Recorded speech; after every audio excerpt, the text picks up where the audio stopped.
હરિરાજી કરવા હોય હૈયે હામાજી, તો સંત સંગે હેત રાખો આઠું જામાજી। સંત છે સર્વ સુખના ધામજી, તેહ વિના કે દિયે ન સરે કામજી।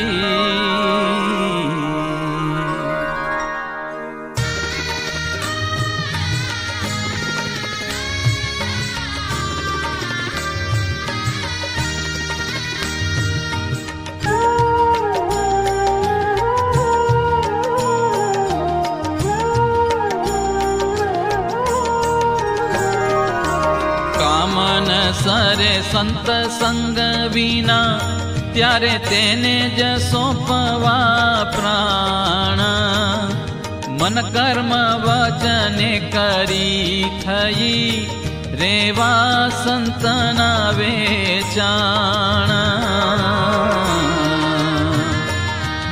આલોક પરલોકમાં પડે જાણો જરૂર જેનું કામ, તેને સંગાથે કેમ ત્રોડીએ જાણી સદાય સુખનું ધામ। વિવાદ કરી કેમ વાદીએ અતિ વચન કાળથી, જેને ફળે ફૂલે દડે દુઃખ ટળે તે તરુણ છેદીએ થડથી। જે બારણેથી બંધ છૂટીએ તે બંધન કરીએ બારણું, જેને આધારે જીવીએ તેને ન કરીએ મારણું। જેમ કોઈ રાખે અન્ન પર રૂષણું, વળી વારી શું રાખે વેર, તે જન એમાં નથી જાણતો જે હું જીવીશ તે કઈ પેર। એમ સંત સાથે રાખી શત્રુતા, વળી કરે સુખની આશા, તે દિન થોડે દુઃખ પામશે કા કરતો નથી તપાસ। મળવું છે મહારાજને રાખી સંત સંગાથે રોષા, નિષ્કુળાનંદ કહે એ નહીં બને રખે દેતા કોઈને દોષ। જય સ્વામિનારાયણ। હવે મહારાજ આપણને કહેશે જો તમારે બધાને ભગવાનને પ્રસન્ન કરવા હોય, હરિરાજી કરવા હોય હૈયામજી, તો તમારા હૈયામાં એવી ઈચ્છા હોય, હોશ હોય કે મારે તો મહારાજને પ્રસન્ન કરવા તો શું કરવું એ બતાવે છે। તો સંત સંગે હિત રાખો આઠું જામજી। જો સંત પેલા ઉપર કહી દીધા, સાચા સંત કોને કહેવાય, જીવના હિત ઈચ્છુ કોને કહેવાય, તો કે જે આપણા દોષ ઓળખાવીને દોષ ટાળવામાં સહાય કરે એવા। એટલે હવે એની વાત જ છે કે એવા જોડે હિત આઠે જામ રાખો, આઠે પોર આપણે કહીએ ને એમ। સંત છે સર્વ સુખના ધામજી, તે વિના કેદી એના સરે કામજી। અમૃત સાગરમાં આપણને એક વાત લખેલી છે, આપણી હમણાં જો કે ભાઈનું પ્રવચન હતું એમાં હતું કે આપણી ભાષા છે ને એ અને મહારાજની ભાષા બે એક નથી। આપણી વૈખરી વાણી છે, એમની પરાવાણી છે। એટલે આપણી ભાષામાં કરેલી કોઈ પણ પ્રાર્થના ડાયરેક્ટ મહારાજ સુધી પહોંચતી નથી। સાગરમાં પણ લખેલું છે। આપણે ભલે અહીંયા પ્રાર્થના કરીએ પણ સંસારમાં જે પ્રગટ મુક્ત હોય એમના સુધી પ્રાર્થના જાય, કારણ કે આ લોકમાં બેયની વાણી એક છે, આગળના ભાવમાં એ બેયની એક છે। એટલે એ જ વાણીને પછી ત્યાં પહોંચે, પણ કોના થકી, તો કે એવા સંત થકી જે વાણી પહોંચે, એ પ્રાર્થના પહોંચે, ભલે કોઈ સાચા ભાવથી કરે છે ને મુક્તને ઓળખતા નથી, તો એ પહોંચે એના માધ્યમથી. અને આપણે તો ઓળખીએ અને છતાંય આંખાડા કાન કરીને એમનું અપમાન દ્રોહ કરીએ, તો કે એ વિના તો ક્યારેય આપણું કામ સરવા નથી. એટલે હવે શું આવ્યું? તો કે જો ભગવાનને પ્રસન્ન કરવા હોય, મૂર્તિનું સુખ મેળવવું હોય, તો શું જોશે? તો કે સાચા સંતનું શરણું. એટલે જ કીધું છે ને કે આપણે ભવસાગરના નીર તરવા હોય તો શું જોઈએ? છેવટ જ્ઞાની ગુરુ શોધી. તો કે એવા જ્ઞાની ગુરુનો આશરો લેવો પડે આપણે. કામના સરે સત્સંગ વિના ત્યારે તેને જ સોંપવા પ્રાણ. સત્સંગ વિના તો આપણું આ કામ સરવાનું નથી. સત્સંગ મધ્યના 54મા વચનામૃતમાં શું કીધો? ભગવાન અને ભગવાનના ભક્તને વિશે એ જ બુદ્ધિ, એમની સેવા, એને જ સત્સંગ કીધો. તો કે થઈ રેવા સંતના તેને સોંપવા પ્રાણ. તો આપણું જીવન સોંપી દેવું પડે એમ.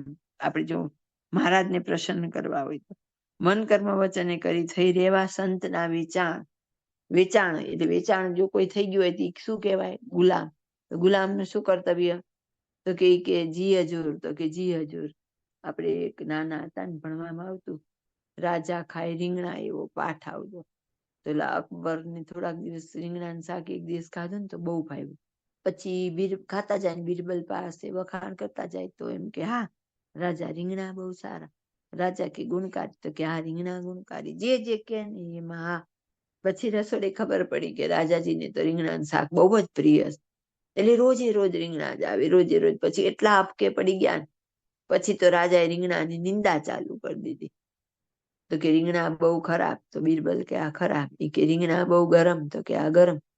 પછી રાજા પૂછે કે પહેલા તો હું તમને એમ કે પૂછતો હતો ત્યારે એમ વખાણ કરતો ત્યારે તમે હા પાડતા, અત્યારે આમ બોલું તોય તમે હા પાડો? તે કે હું રીંગણાનો ગુલામ નથી, હું તમારો રાજાનો ગુલામ છું. તો ગુલામ એટલે શું? દાસ. તો કે જો આપણે એના દાસ થવું હોય, ગુલામ થવું હોય તો શું કરવું પડે? ફક્ત જી હજુરી. એક ક્રોસ વચન આવે જ નહીં, પણ તો આવે જ નહીં. તો આપણે શું થવું પડે? મન કર્મ વચને એમના વેચાણ એટલે કે ગુલામ, દાસ. આપણી ભાષામાં દાસ કહેવાય, દાસના દાસ. તો કે દાસ થઈને રહેવું જોઈએ. આ લોક પરલોકમાં આપણે જાણવું જરૂર જેનું કામ. આ લોકમાં આપણે જેની જરૂર પડે. આ પેલા આપણે એક વખત આવ્યું હતું કે એક જ ઘરે કોઈ વસ્તુ હોય તો એની જરૂર આપણને પડવાની જ છે, તો એની હારે આપણે બગાડશું નહીં. નાના ગામમાં સરપંચ ને કોઈ પોલીસમાં હોય એની હારે કોઈ બગાડે નહીં. એમ આપણે તો મહારાજ સુધી પહોંચવા માટેનું માધ્યમ કેવળ અને કેવળ મુક્ત છે. તો મુક્ત સાથે દાંટી પાડશું તો કોઈ કાળે મહારાજ સુધી પહોંચવાના નથી. બાપાશ્રી આપણને એમ કીધું, મુક્ત વિના પરબાર્યું મહાપ્રભુજીનું સુખ કોટી ઉપાય, કોટી સાધન, કોટી કલ્પે પણ મળતું નથી. એટલે કે મુક્તની જરૂર પડશે ને પડશે. તેને સંગાથી કેમ ત્રોડીએ? જાણી સદાય સુખનું ધામ. સુખનું ધામ જ છે એમ જાણી તેની હારે આપણો સંબંધ કેવી રીતે તોડી શકશું? આપણે વિવાદ કરી કેમ વધી હતી વચન અકળથી. એમના વચન ઉપર વચન ને એમના વેણ ઉપર વેણ, અને પાછા એ આમ અકળાઈથી એમની હારે વિવાણીનો ઉપયોગ કેમ કરી શકીએ?